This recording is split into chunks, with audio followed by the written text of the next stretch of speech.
live in this community are getting poisoned.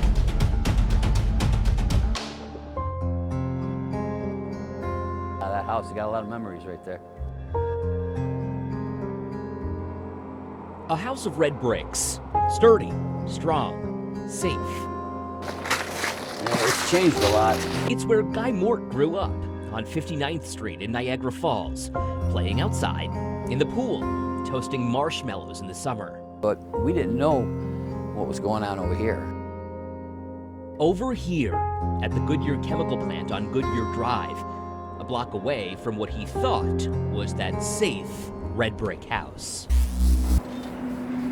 For years, New York State's own mapping shows the Goodyear plant has been releasing a known cancer-causing chemical called O-toluidine into the air by up to 7 times what the current legal standards permit, most directly concentrated over the plant and across the street. This chemical is used in the rubber making process and, according to the federal government, is directly linked to bladder cancer. That's really the problem here, is that I don't think that people who live in that neighborhood to the east of the plant have any knowledge as to what's happening. Stephen Wadka is a retired New Jersey-based attorney who's represented more than 24 people from the Goodyear plant alone. He says they've developed bladder cancer as a result of exposure to this chemical and believes Goodyear never gave workers adequate warning about the dangers of this chemical. His concrete concern now focused on the community. I fear for the people who live outside the plant. Documents obtained by the 7 News I-Team show the state knows a high concentration of this cancer-causing chemical is being released into the air over this Niagara Falls community. Goodyear knows that too, though in a statement a Goodyear spokesperson told me, Goodyear's Niagara Falls facility produces low levels of orthotoluidine emissions and is in full compliance with its current permit. That current permit is decades old, and Goodyear is operating under standards set as part of a permit issued in the early 2000s.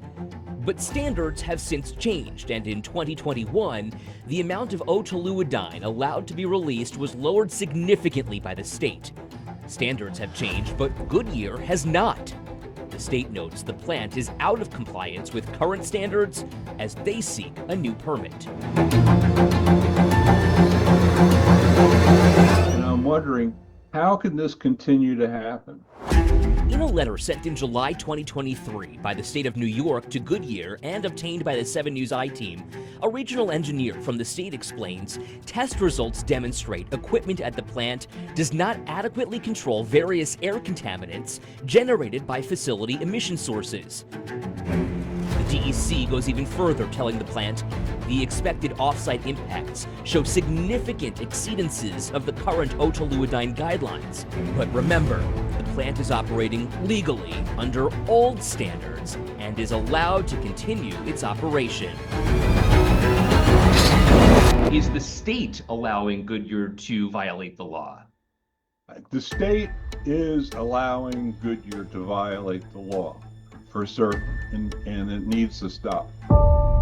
Goodyear acknowledges the DEC has updated its ambient air guidelines for orthotoluidine going forward, and Goodyear is working closely with the agency to identify and implement any changes needed based on those new guidelines.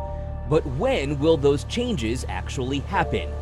In an August 2024 letter from Goodyear to the state, we learned from a Goodyear representative, Goodyear provided a preliminary assessment report that reviewed technologies that may be appropriate for consideration to upgrade the air pollution control systems, but says the process for design, procurement, installation, and commissioning the upgraded air pollution control technology may require approximately 18 months to 2 years to complete.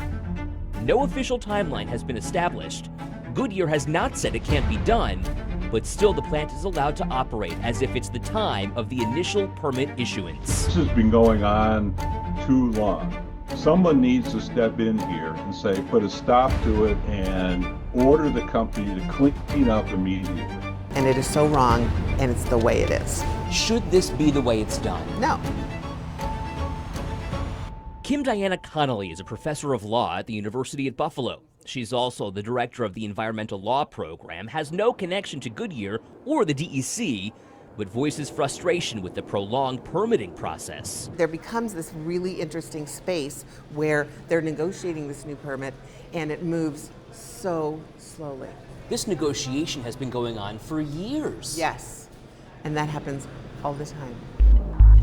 The state DEC has, for months, refused to provide someone to answer questions about this on camera, instead sending a statement to the 7 News I-team acknowledging Goodyear's Air State Facility permit will require any necessary facility modifications and emission controls. This is 2013. Connolly calls this process with the DEC frustrating, citing the agency's lack of staff and resources. You're talking about a process that has for years been burdened by a lack of staff, an inability to expedite permits. Yes. But that's the status quo, and people are being affected here. I know they are. People are dying. There's simply no sense of urgency. According to the CDC, otoluidine can be absorbed by mouth, through the skin, or by breathing it in. That's why Watka says he's concerned for the community, as some Goodyear workers are being diagnosed with bladder cancer, including his former client, Guy Mort.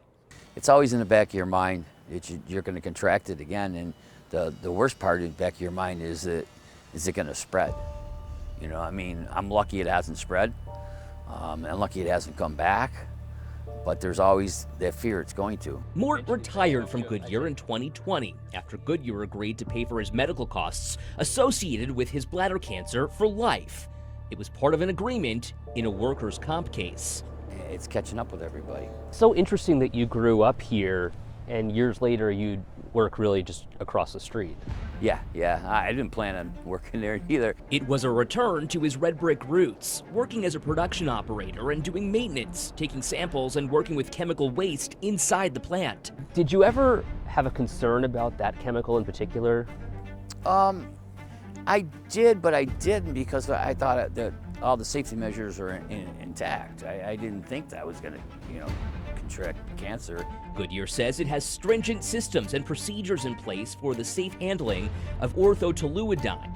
It also has a biannual bladder cancer screening available for associates, but Mort says that's optional and feels fortunate to have taken the test, catching his cancer, and knows about the danger firsthand. We got a problem. We got a big problem. Of a high concentration of this chemical. It's something that Goodyear should be addressing. Goodyear says it's committed to maintaining compliance with state regulatory and permitting requirements. A spokesperson goes on to say the health and safety of our people and the communities in which we work is and always has been our top priority at Goodyear. Still, a new permit has not been issued for Goodyear, now 4 years after the state implemented those stricter standards for those seeking new permits. For the 7 News I-team, I'm Ed Dranch.